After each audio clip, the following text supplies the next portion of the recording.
हाय दोस्तों। कभी कभी जीवन हमें कैसे मोड़ पर ले आता है जहां हर रास्ता बंद लगता है, हर उम्मीद टूट चुकी होती है और इंसान को लगता है कि अब कुछ भी बाकी नहीं बचा।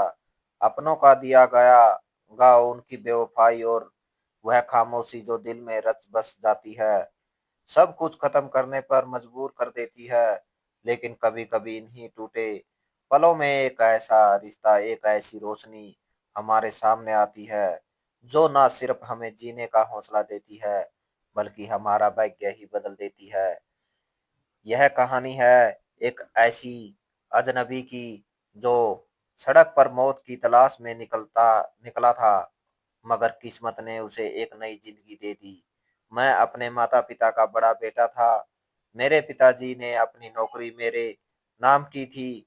जब वह दुनिया से अलविदा हुई तो उनके चेहरे पर सुकून था और आखिरी शब्द यह थे कि मैं अपनी नौकरी अपने बेटे के लिए छोड़कर जा रहा हूँ, वह संभालेगा। यह जुमला मेरे दिल में घर कर गया था। माँ ने जैसे ही कागजी कार्रवाई पूरी की, मुझे पास बिठाकर कहा, यह नौकरी तुम्हारे लिए नहीं है, यह सैलरी कुछ नहीं। तुम बाहर विदेश जाओ, 1 साल में इतनी कमा लोगे जितना यहाँ 6-7 साल में भी नहीं मिलेगा।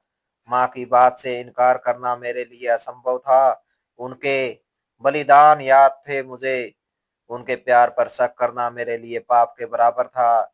मैं ऑस्ट्रेलिया जाने की तैयारी करने लगा। दिल में बड़े सपने थे। सोचा जब कमा कर वापस आऊंगा तो लोग इज्जत करेंगे, मुझे वैसे ही लड़की मिलेगी जैसी फिल्मों में हीरो को मिलती है।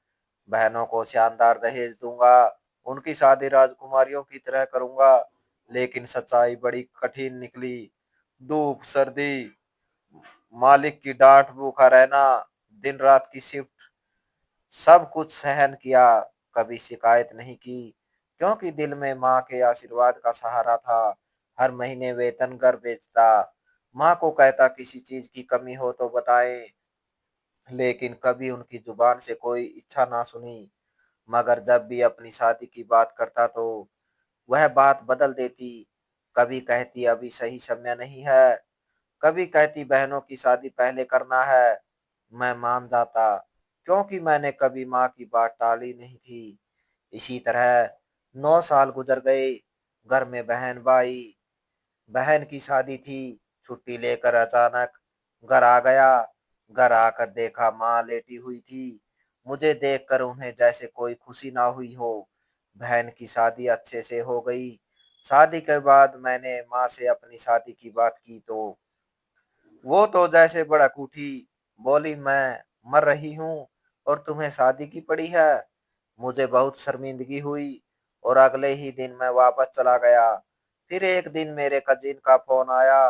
वह बोला, तुम्हें पता है कल तुम्हारी माँ ने मेरी शादी में जो डांस किया है ना, पूरे गांव में उसी के चर्चे है।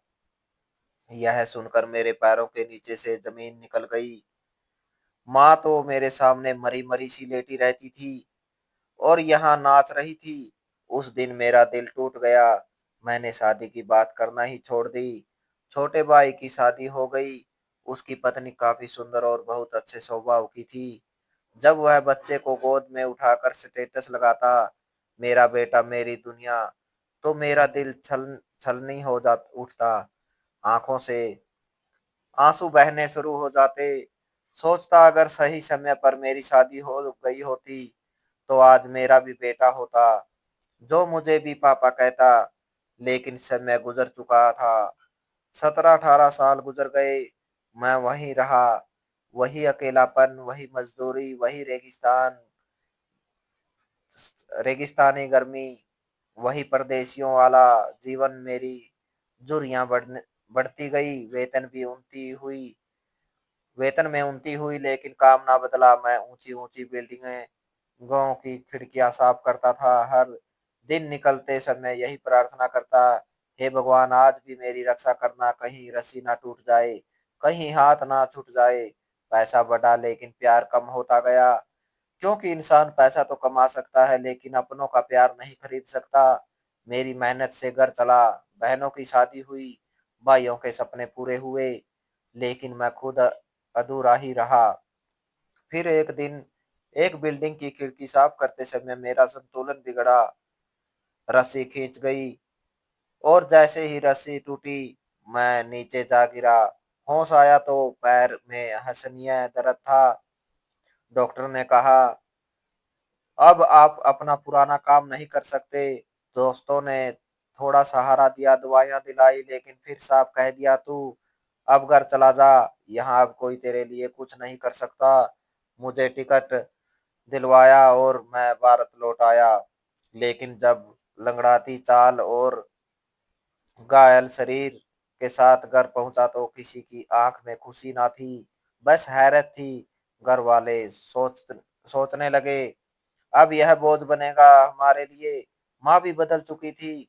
वहीं माँ जिन्होंने हमेशा कहा तू बड़ा है, मुझे कुर्बानी देनी है, आज उन्होंने भी मुंह मोड़ लिया। मैंने कहा, माँ मुझे एक कमरा दे दे, अब कहाँ जाऊं। छोटे भाई की पत्नी बोली, हमें दो कमरे चाहिए, बच्चे बड़े हो रहे हैं, मैं अपना कमरा किसी को भी नहीं दूंगी। मैंने कहा, यह पूरा घर मेरी कमाई से बना है, मैं तो सिर्फ एक कमरा मांग रहा हूँ। मैंने वो कमरा ले लिया और वही पड़ा रहता। दिन भर कोई पूछने वाला ना होता। कभी कभार कोई हाल चाल पूछ लेता और मैं ठीक हूँ कह देता। फोन पर कुछ देखता और सोचता, 21 साल परदेश में गुजारे और लाया क्या। ना पत्नी, ना बच्चा, ना सुकून, ना इज्जत, ना प्यार, बस कुछ भी नहीं। एक दिन मेरा कजीन आया, माँ से बातें करने लगा। जब मेरे कजीन ने माँ से कहा कि अब भी इसकी शादी हो सकती है, तो माँ ने फौरन कह दिया, मेरी बूढ़ी हड्डियों में अब इतनी ताकत नहीं रही कि मैं रिश्ता ढूंढती फिरूं। और फिर कौन करेगा इससे शादी, उसके तो बाल भी सफेद हो चुके हैं। यह सुनते ही मेरा दिल जैसे चकनाचूर हो गया। ऐसा लगा जैसे सफेद बाल मैंने खुद जानबूझकर उगाए हो, जैसे बूढ़ा होना मेरा पाप है। मैं खामोश हो गया और अपने कजीन से कहा, बस अब शादी की बात ना करना। ना अब किसी की बेटी से रिश्ता जोड़ने की हिम्मत है, ना किसी नए सपने को देखने की, और ना ही टूटते सपने सहने का हौसला है। कुछ दिन बाद एक रात मुझे छोटे भाई के कमरे से कुछ तेज आवाजें सुनाई दी। आवाज में गुस्सा भी था, नफरत भी थी, और साजिश की महक भी। दरवाजा बंद था।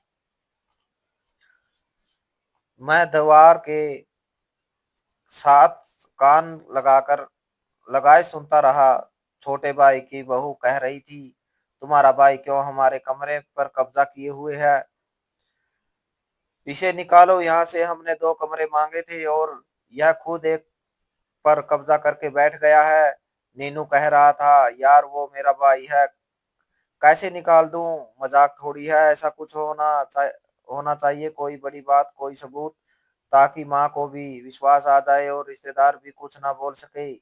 यह सुनकर मेरा शरीर कांप उठा। मेरा भाई, जिसके लिए मैंने सब कुछ कुर्बान किया, आज मेरे खिलाफ साजिश कर रहा था। लेकिन मैं खामोश रहा, क्योंकि जब दुश्मनी छुप कर की जाए तो बंदा ना शोर कर सकता है, ना सफाई दे सकता है। मैंने सोचा शायद समय ही फैसला करेगा, मगर मुझे क्या मालूम था समय ही मुझे एक खुद तूफान के बीच में धकेल देगा। एक दिन छोटे भाई की बहू ने मुझे आवाज दी, भाई एक काम है, आकर यह बल्ब ठीक कर दे।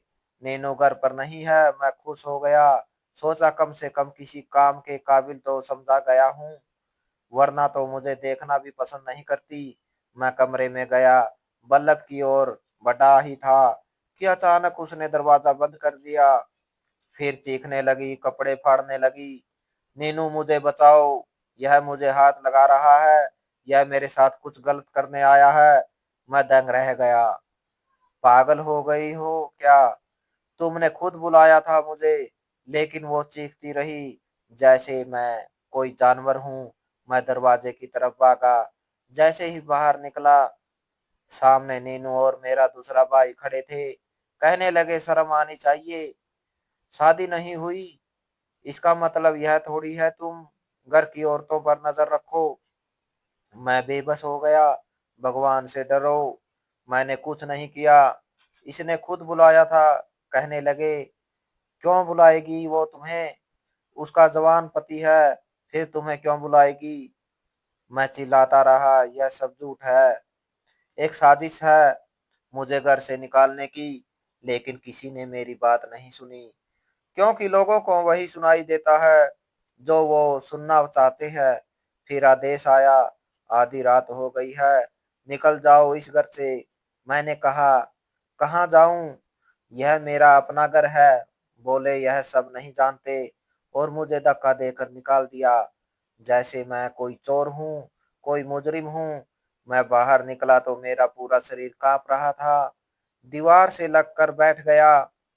सोचता रहा, यह सब मेरे साथ क्या हो रहा है? क्या मैं सच में इस घर में रहने के लायक नहीं रहा? मेरी आंखें बरसने लगी, मेरा दिल सवालों से छलनी था। क्या मेरे 21 साल के बलिदान का यही फल था? क्या मेरा अपराध बस इतना था कि मैंने रहने के लिए कमरा मांगा था? मैं सड़क पर निकल आया, अकेला रास्तों पर भटक रहा था। मेरे पैर लड़खड़ा रहे थे, मेरे शरीर में वह ताकत नहीं बची थी जिसके सहारे मैं बरसों तक खिड़कियां साफ करता रहा था। बारिश और ठंड में भीगता कांपता चुपचाप चलता जा रहा था। दिल में सिर्फ एक प्रार्थना थी, भगवान अब बस करे दे, मुझे मौत दे दे। मैं अब ना जी सकता हूँ, ना मर सकता हूँ, ना किसी को समझा सकता हूँ। फिर मैं सड़क के बीच में आ गया, सोचा कोई गाड़ी आए मुझे कुचल दे। अचानक एक गाड़ी की हेडलाइट नजर आई। मैं उस रोशनी की तरफ बढ़ने लगा, जैसे वही मेरी मुक्ति हो। दिल जोर से धड़कने लगा, सोचा बस सब खत्म हो जाएगा। लेकिन गाड़ी मेरी आशा के विरुद्ध रुक गई। दरवाजा खुला, एक औरत बाहर निकली। वह मेरी तरफ आई, चेहरे पर हैरत, आवाज में गुस्सा भी था और हमदर्दी भी थी। कहने लगी, यह क्या कर रहे हो आप? आप सड़क के बीच में क्यों चल रहे हैं? क्या आप खुद को मारना चाहते हैं? आपकी जिंदगी की कोई कीमत नहीं। वह बोलती रही, लेकिन मैं सुन ना सका, बस उसको देखता रहा, जैसे किसी अजनबी ने मेरा दर्द पहचान लिया हो। मैं कुछ ना बोल सका, बस पत्थर की तरह खड़ा रहा। फिर अचानक मेरी आंखों के सामने अंधेरा छा गया, मेरे शरीर ने साथ छोड़ दिया और मैं बेहोश हो गया। जब मेरी आंख खुली तो मैं एक बहुत मुलायम बिस्तर पर था। ऐसा बिस्तर शायद मैंने कभी महसूस नहीं किया था।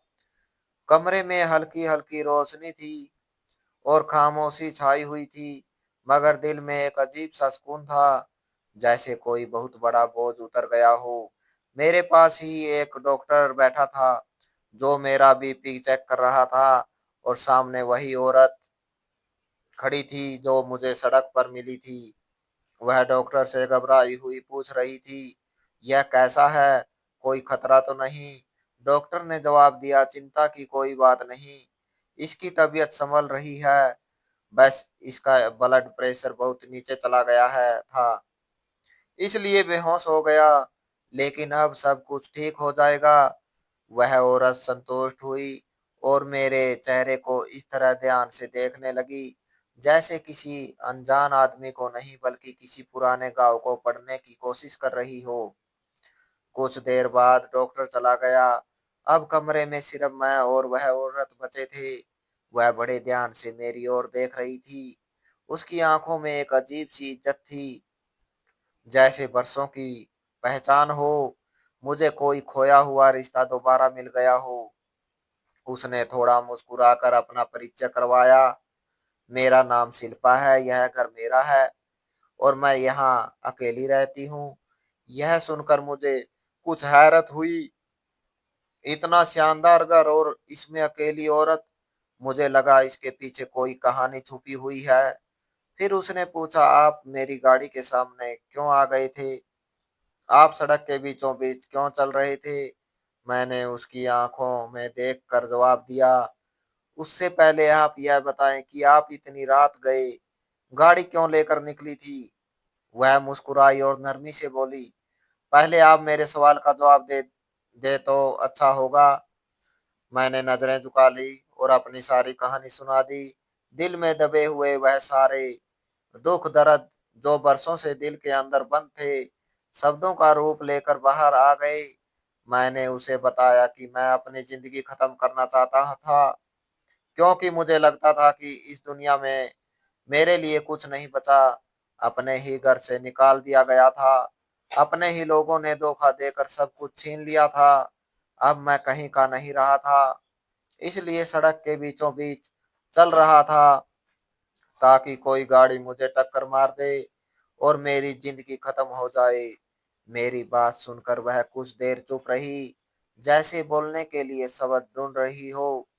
फिर कहने लगी, मैं भी घर से इसी इरादे से निकली थी। फिर उसने बताया कि उसका पति 8 महीने पहले दुनिया से चला गया था। तब से वह अकेलेपन में डूबी हुई थी। बड़ा सा घर था, कई कमरे, धन दौलत, सुख सुविधाएं, लेकिन साथ ही एक ऐसा अकेलापन जो इंसान को अंदर ही अंदर खा जाता है। उसने कहा कि वह यही सोच रही थी कि बस ऐसे ही गाड़ी चलाती रहेगी और जब हिम्मत खत्म हो जाएगी तो स्टेयरिंग से हाथ हटा लेगी, लेकिन फिर जो होगा भगवान जाने।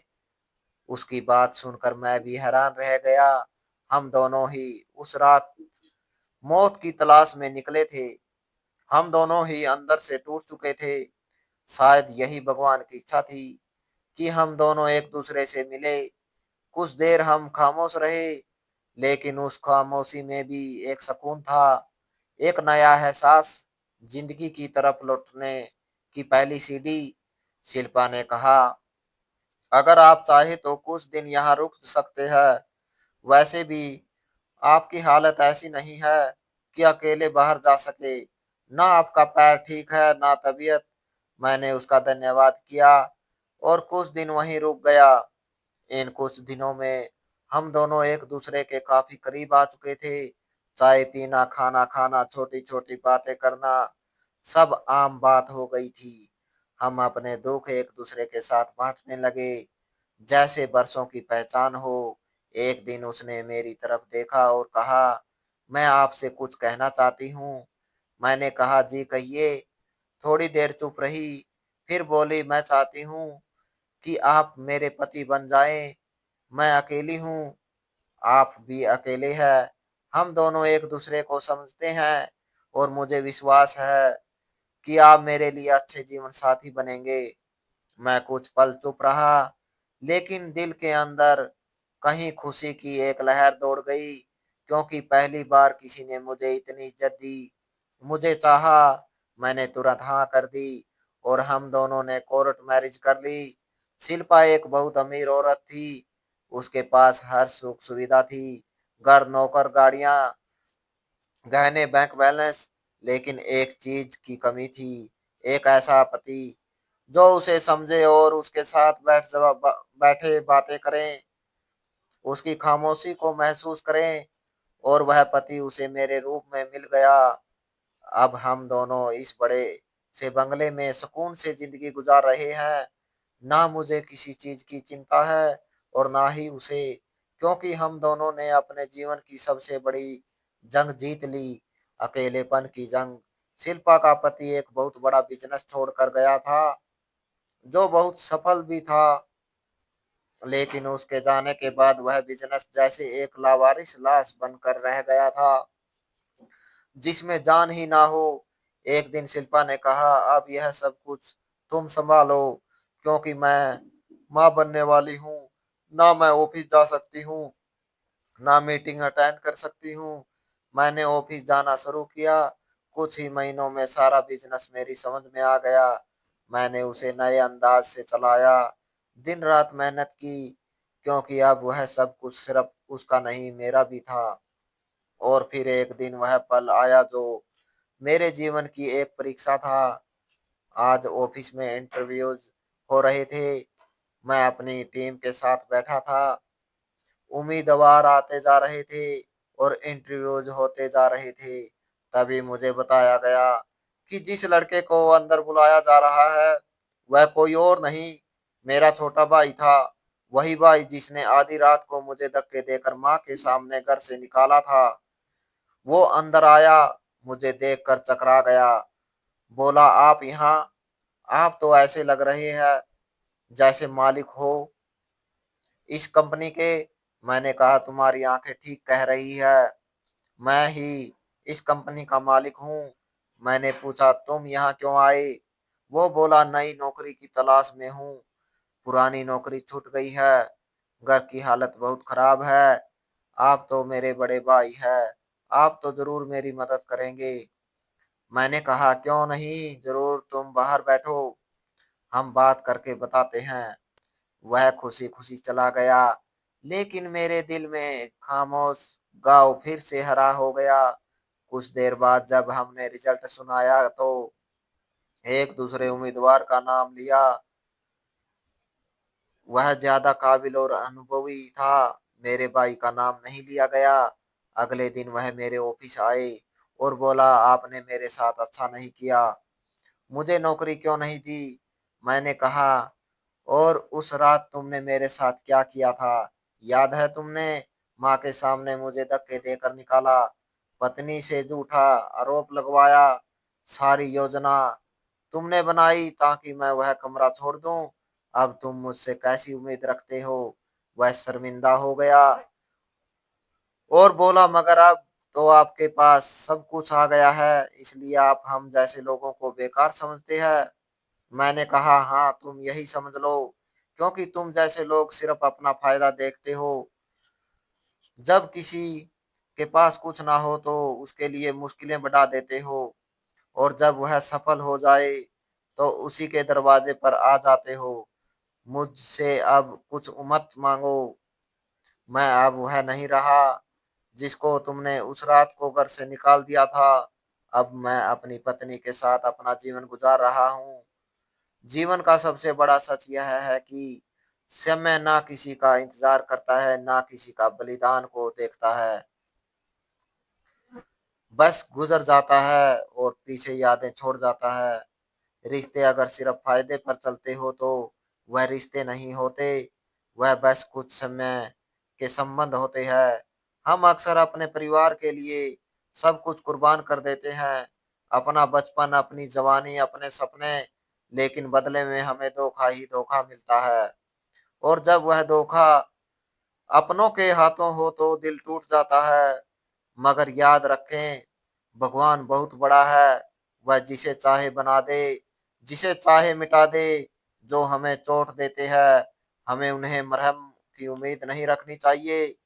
अपनी चोटों से सीखें और उन्हें अपनी ताकत बनाएं। भगवान हमेशा आपके साथ है, बस खुद से प्यार करना ना छोड़ें। तो दोस्तों, इस कहानी को लेकर आपकी क्या राय है?